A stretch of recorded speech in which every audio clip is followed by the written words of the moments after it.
माननीय सभापति महोदय जी, मैं सर्वप्रथम तो आपका धन्यवाद करता हूं कि आपने मुझे रेलवे संशोधन विधेयक 2024 पे अपनी बात रखने का मौका दिया। रेलवे संशोधन विधेयक 2024 पे मैं अपनी गहरी चिंता व्यक्त करता हूं। यह विधेयक भले ही रेलवे के शासन ढांचे को सुव्यवस्थित करने का लक्ष्य रखता हो, लेकिन ये हमारे रेलवे सिस्टम की मूलभूत ताकत को कमजोर कर सकता है। केंद्र सरकार की बढ़ती भूमिका भले ही अच्छे इरादों से प्रेरित हो, लेकिन इससे नौकरशाही में देरी हो सकती है और समय पर निर्णय लेने की क्षमता कम हो सकती है। हमें अपने रेलवे सिस्टम की चपलता और लचीलेपन को खोने का जोखिम उठा रहे हैं। रेलवे बोर्ड में सदस्यों की नियुक्ति में मंत्री जी से पूछना चाहता हूं कि क्या SC, ST, OBC और महिलाओं को इस बोर्ड में जगह मिलेगी? रेलवे बोर्ड सदस्यों की नियुक्ति शासन का एक महत्वपूर्ण पहलू है।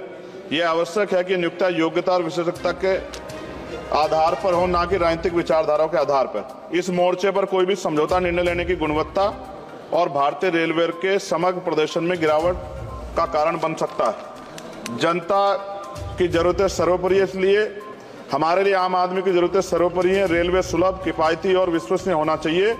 विधेयक को सुनिश्चित करना चाहिए कि इन सिद्धांतों का पालन होगा।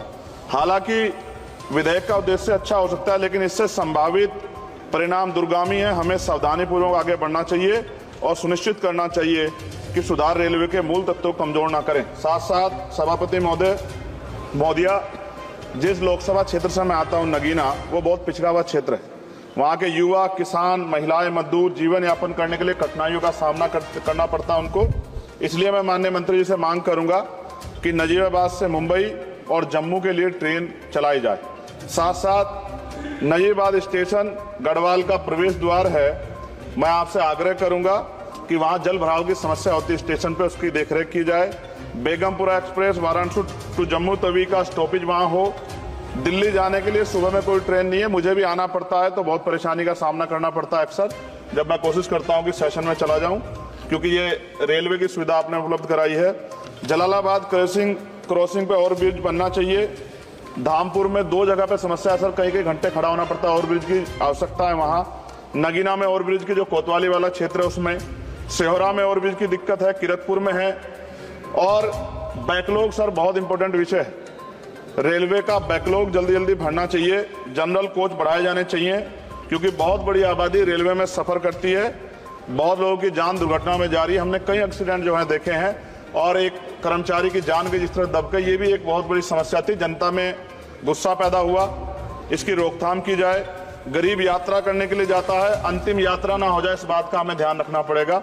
साथ साथ इसका मुझे एक मुख्य कारण ये दिखाई देता है कि लोको पायलट को रात और दिन में ड्यूटी करनी पड़ती है। मैं खत्म कर रहा हूं। रात की ड्यूटी कठिन है, उसके बाद पर्याप्त आराम चाहिए। इस संबंध में HPC का सुझाव भी था कि लोको पायलट के लिए 2 रात्रि बाद ड्यूटी का आदेश हो, तो ये इस पे अमल नहीं किया गया, जिसके कारण उनकी आंख लग जाती है और कई बार दुर्घटना होती है। हजारों लोगों की जिंदगी से खिलवाड़ नहीं होना चाहिए। कोरोना काल में बंद गई ट्रेन पुनः चालू की जाए, और SC, ST, OBC के बच्चों को जो पहले पास मिलते थे, जब कई कंपटीशन की तैयारी के लिए वो पेपर देने जाते थे, मिलते तो बंद कर दिए। सरकार कहती है हम दलित पिछड़ों के हितैषी हैं, लेकिन जब सरकार उनके बच्चों के आगे तरक्की के रास्ते बंद कर दी तो कैसे चलेगा? और जिस तरह लगातार निजीकरण हो रहा है, इस निजीकरण से सरकारी नौकरी खत्म हो जाएगी रेलवे में, तो ये दलित पिछड़ों के बच्चे कहां जाके बैठे, कौन सी कुर्सी बैठे? आज भी देश में सामाजिक गैर बराबरी है। तो मैं इसलिए मंत्री से मांग करता हूं कि आपने नजीबाबाद में वंदे भारत का स्टॉपेज दिया, इसके लिए मैं आपका धन्यवाद करता हूं। लेकिन ये भी, इसके अलावा हमने कई मांग उठाई थी, लेकिन उन पर कोई कार्रवाई नहीं हुई। तो मंत्री जी, पार्टी से अलग हटके आप सोचे कि उस क्षेत्र का भी तरक्की होनी चाहिए, ये भी आपके अधिकार क्षेत्र का मामला है। मैं दोबारा सभापति महोदय को धन्यवाद देता हूं और माननीय मंत्री से आग्रह करता हूं कि हमारी मांगों पर ध्यान दें और उस क्षेत्र में अवसर पैदा हो, इसका ख्याल रखें। बहुत बहुत धन्यवाद। माननीय सभापति महोदय जी, मैं सर्वप्रथम तो आपका धन्यवाद करता हूं कि आपने मुझे रेलवे संशोधन विधेयक 2024 पे अपनी बात रखने का मौका दिया। रेलवे संशोधन विधेयक 2024 पे मैं अपनी गहरी चिंता व्यक्त करता हूं। यह विधेयक भले ही रेलवे के शासन ढांचे को सुव्यवस्थित करने का लक्ष्य रखता हो, लेकिन ये हमारे रेलवे सिस्टम की मूलभूत ताकत को कमजोर कर सकता है।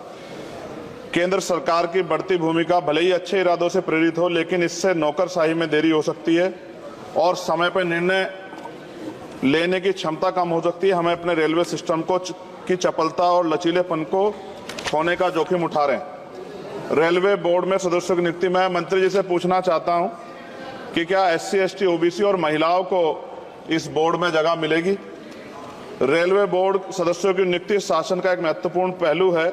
यह आवश्यक है कि नियुक्तियां योग्यता और विशेषज्ञता के आधार पर हो, न कि राजनीतिक विचारधाराओं के आधार पर। इस मोर्चे पर कोई भी समझौता निर्णय लेने की गुणवत्ता और भारतीय रेलवे के समग्र प्रदर्शन में गिरावट का कारण बन सकता है। जनता की जरूरतें सर्वोपरि है, इसलिए हमारे लिए आम आदमी की जरूरतें सर्वोपरि है। रेलवे सुलभ, किफायती और विश्वसनीय होना चाहिए।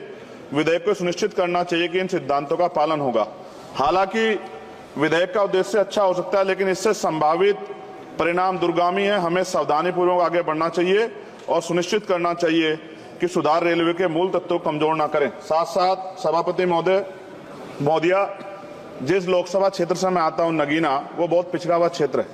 वहां के युवा, किसान, महिलाएं, मजदूर जीवन यापन करने के लिए कठिनाइयों का सामना करना पड़ता है उनको। इसलिए मैं माननीय मंत्री जी से मांग करूंगा कि नजीबाबाद से मुंबई और जम्मू के लिए ट्रेन चलाई जाए। साथ साथ नजीबाबाद स्टेशन गढ़वाल का प्रवेश द्वार है। मैं आपसे आग्रह करूंगा कि वहां जल भराव की समस्या होती है स्टेशन पे, उसकी देखरेख की जाए। बेगमपुरा एक्सप्रेस वाराणसी टू जम्मू तवी का स्टॉपेज वहां हो। दिल्ली जाने के लिए सुबह में कोई ट्रेन नहीं है, मुझे भी आना पड़ता है तो बहुत परेशानी का सामना करना पड़ता है अक्सर, जब मैं कोशिश करता हूं कि सेशन में चला जाऊं, क्योंकि ये रेलवे की सुविधा आपने उपलब्ध कराई है। जलालाबाद क्रॉसिंग पे ओवरब्रिज बनना चाहिए। धामपुर में 2 जगह पे समस्या है सर, कई घंटे खड़ा होना पड़ता है, ओवरब्रिज की आवश्यकता है वहां। नगीना में ओवरब्रिज की जो कोतवाली वाला क्षेत्र है उसमें, सेहोरा में ओवरब्रिज की दिक्कत है, किरतपुर में है। और बैकलॉग सर बहुत इंपॉर्टेंट विषय है। रेलवे का बैकलॉग जल्दी जल्दी भरना चाहिए। जनरल कोच बढ़ाए जाने चाहिए, क्योंकि बहुत बड़ी आबादी रेलवे में सफर करती है। बहुत लोगों की जान दुर्घटना में जा रही है। हमने कई एक्सीडेंट जो है देखे हैं, और एक कर्मचारी की जान के जिस तरह दब गई, ये भी एक बहुत बड़ी समस्या थी। जनता में गुस्सा पैदा हुआ, इसकी रोकथाम की जाए। गरीब यात्रा करने के लिए जाता है, अंतिम यात्रा ना हो जाए, इस बात का हमें ध्यान रखना पड़ेगा। साथ साथ इसका मुझे एक मुख्य कारण ये दिखाई देता है कि लोको पायलट को रात और दिन में ड्यूटी करनी पड़ती है। मैं खत्म कर रहा हूं। रात की ड्यूटी कठिन है, उसके बाद पर्याप्त आराम चाहिए। इस संबंध में HPC का सुझाव भी था कि लोको पायलट के लिए 2 रात्रि बाद ड्यूटी का आदेश हो, तो ये इस पे अमल नहीं किया गया, जिसके कारण उनकी आंख लग जाती है और कई बार दुर्घटना होती है। हजारों लोगों की जिंदगी से खिलवाड़ नहीं होना चाहिए। कोरोना काल में बंद गई ट्रेन पुनः चालू की जाए, और SC, ST, OBC के बच्चों को जो पहले पास मिलते थे, जब कई कंपटीशन की तैयारी के लिए वो पेपर देने जाते थे, मिलते तो बंद कर दिए। सरकार कहती है हम दलित पिछड़ों के हितैषी हैं, लेकिन जब सरकार उनके बच्चों के आगे तरक्की के रास्ते बंद कर दी तो कैसे चलेगा? और जिस तरह लगातार निजीकरण हो रहा है, इस निजीकरण से सरकारी नौकरी खत्म हो जाएगी रेलवे में, तो ये दलित पिछड़ों के बच्चे कहां जाके बैठे, कौन सी कुर्सी बैठे? आज भी देश में सामाजिक गैर बराबरी है। तो मैं इसलिए मंत्री से मांग करता हूं कि आपने नजीबाबाद में वंदे भारत का स्टॉपेज दिया, इसके लिए मैं आपका धन्यवाद करता हूं। लेकिन ये भी, इसके अलावा हमने कई मांग उठाई थी, लेकिन उन पर कोई कार्रवाई नहीं हुई। तो मंत्री जी, पार्टी से अलग हटके आप सोचे कि उस क्षेत्र का भी तरक्की होनी चाहिए, ये भी आपके अधिकार क्षेत्र का मामला है। मैं दोबारा सभापति महोदय को धन्यवाद देता हूं और माननीय मंत्री से आग्रह करता हूं कि हमारी मांगों पर ध्यान दें और उस क्षेत्र में अवसर पैदा हो, इसका ख्याल रखें। बहुत बहुत धन्यवाद।